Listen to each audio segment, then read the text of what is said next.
Dignité. Nous parlons d'honneur. Si vous n'êtes pas autosuffisant, vous n'avez aucune dignité. Lorsqu'un père doit rentrer le soir à la maison et qu'il n'a aucune graine à mettre dans l'assiette de son fils, il ne peut pas parler de dignité. Toute la famille vivra dans l'indignité parce que la femme devra se battre comme elle peut, de toutes les manières que vous puissiez imaginer, pour trouver à manger.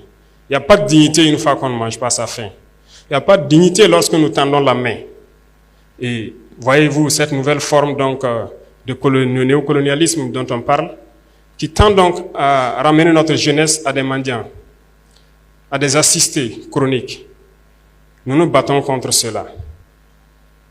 Lorsque vous dites à un partenaire qui est prêt peut-être à vous servir de, comment je dis, mobile money, jusqu'à 100 milliards, mais lorsque vous dites à ce même partenaire, non, servez donc à mobile money 20 milliards, et 80 milliards, nous allons faire des projets structurants donc, de production agricole pour les jeunes, ils ne sont pas d'accord. Ça doit nous interpeller. L'objectif, c'est de vous maintenir dans cet assistanat permanent. C'est de vous empêcher de pouvoir produire de vous-même et de vous en sortir. Et chaque fois, on vous donnera un peu et on vous dira de rester là. N'ayez pas peur d'entreprendre. N'ayez pas peur d'entreprendre, il faut vous lancer. C'est dur, souvent très dur. Vous allez trébucher. Vous allez souvent vous retrouver à genoux. Comme diraient certains, profitez, faites une prière, appuyez sur la paume, relevez-vous et marchez toujours. Ne vous arrêtez jamais.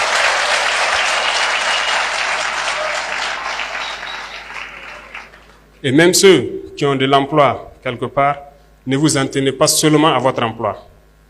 Cherchez à investir, cherchez à développer quelque chose d'autre en parallèle. Parce que depuis, comme je vous disais, notre génération est dans un système assez complexe. On nous a peut-être appris qu'il faut juste avoir un emploi, un bureau, et on s'assoit et voilà, le salaire tombe à la fin du mois. Ça ne peut pas vous rendre heureux, ça ne peut pas. Votre salaire doit servir à développer quelque chose d'autre.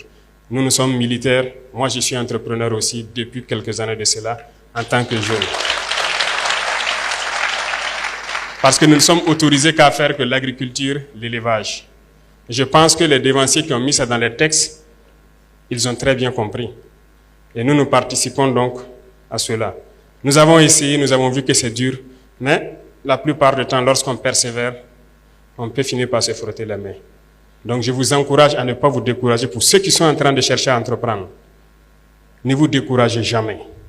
Il faut reprendre. Le chemin est toujours plein d'embûches. Mais vous ne devez pas vous arrêter, parce que vous allez finir par réussir. Nous sommes extrêmement riches ici au Burkina, nous pensons le temps à le dire. Aujourd'hui, nous décidons de réorganiser un peu notre société. Certes, certains textes ou certaines conventions qui avaient été signées étaient très contraignantes, faisaient que notre pays aurait du mal à s'en sortir. Aujourd'hui, grâce à vous, nous sommes en train de relire beaucoup de textes pour essayer de donner à nos nations ce dont elles doivent mériter. C'est dans ce sens que lorsque nous prenons par exemple le volet de l'orpaillage, votre thème en dit long sur l'employabilité des jeunes en milieu rural, beaucoup de nos jeunes se retrouvent aujourd'hui sur les sites artisanaux de production, dans des conditions les plus pénibles.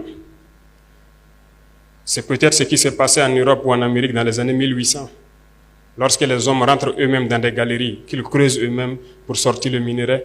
Nos jeunes continuent de vivre cela, au péril de leur vie. Nous essayons aujourd'hui de moderniser un peu. C'est à l'issue de ça que nous avons créé donc la SONASP, une société qui va se permettre de pouvoir exploiter et de commercialiser nos substances précieuses, notamment l'or. L'or que les jeunes exploitent, que d'autres personnes viennent acheter à vil prix et qui contribuent à nourrir le terrorisme qui sort du pays sans que nous n'ayons aucun contrôle. Nous avons décidé de créer cette société pour essayer de reprendre le contrôle de nos sites miniers et pouvoir permettre aux jeunes qui y sont de produire de façon plus mécanisée et plus respectable. Nous voulons aussi que chaque région puisse produire une spécialité. Ça pourrait être sûrement dans le domaine de l'agriculture parce que nous avons d'immenses potentialités. Nous avons des réserves d'eau naturelles, des lacs un peu partout à travers le pays, des rivières qui coulent et des barrages par-ci par-là, mais qui ne sont pas exploités. Nous sommes en train de vouloir lancer dans chaque région et c'est pour ça que ici je vous annonce qu'il y aura un représentant de chaque région au niveau de la présidence comme chargé de mission. Ce processus est en cours.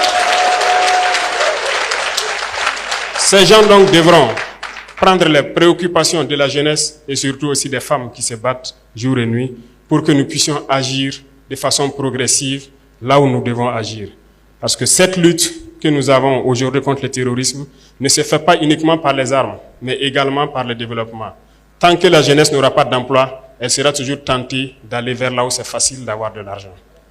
Et c'est ça aussi qu'il faut combattre. Nous avons déjà identifié beaucoup de pôles et que nous allons très bientôt, à la sortie de la saison, fortifier à travers l'initiative présidentielle, mais aussi à travers le ministère de l'Agriculture, qui a une très bonne base de données et que nous avons donné une mission spéciale pour qu'on puisse atteindre l'autosuffisance alimentaire. Au sein de chaque région, donc, nous allons valoriser ces points d'eau et ces réserves que nous avons et nous allons accompagner autant que possible les jeunes. Donc, c'est inviter tout le monde à se mettre au travail et à pouvoir redonner donc un autre visage à notre pays.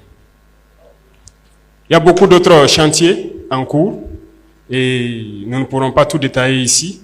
Je pense qu'au fur et à mesure, le ministère va se mettre à l'œuvre pour pouvoir, à travers le Conseil national des jeunes et à travers donc ce complexe que vous allez bâtir, je suppose que ce sera donc l'incubateur majeur qui pourra permettre de répercuter donc toutes les initiatives en faveur des jeunes vers les différentes régions.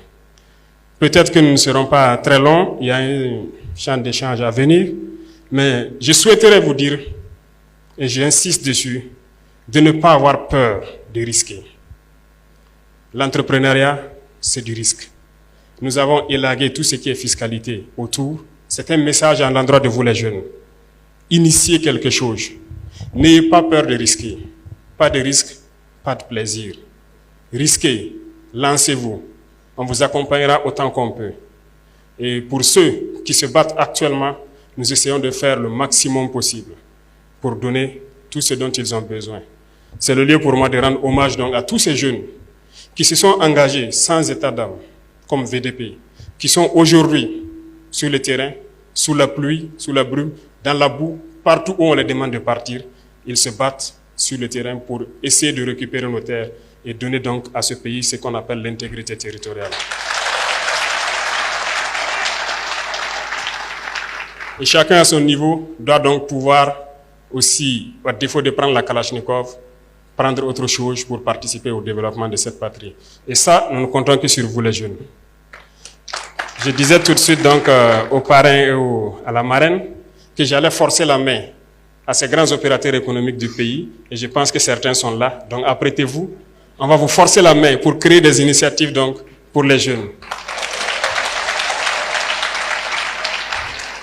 Nous avons donc lancé l'APEC dans ce sens-là pour permettre de créer ce qu'on appelle nos entreprises que nous voulons mettre sur place. Parce que nous le disons, c'est inconcevable que nous puissions ici produire de la tomate et que nous importons de la pâte de tomate. C'est absurde que nous avons tous les produits oléagineux ici et que nous ne puissions pas les transformer.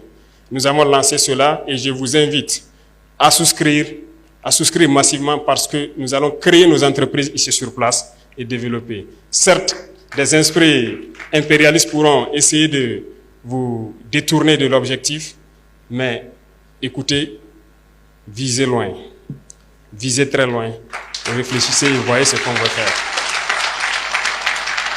Merci donc à tous ces jeunes qui sont déplacés à travers l'Afrique pour venir soutenir leurs frères et leurs camarades du Burkina Faso. Nous vous disons merci, nous vous souhaitons de passer un très bon séjour au Burkina Faso et souhaitons que vous puissiez retourner en paix et aussi lancer le message à l'endroit de toute la jeunesse africaine. Parce que le combat que nous menons, ce n'est pas uniquement pour le Burkina Faso, mais c'est un combat pour toute l'Afrique. Il est temps qu'on se réveille et que nous ne soyons plus amenés à traverser l'océan, à mourir pour aller chercher l'Eldorado tant vanté. On peut le créer ici.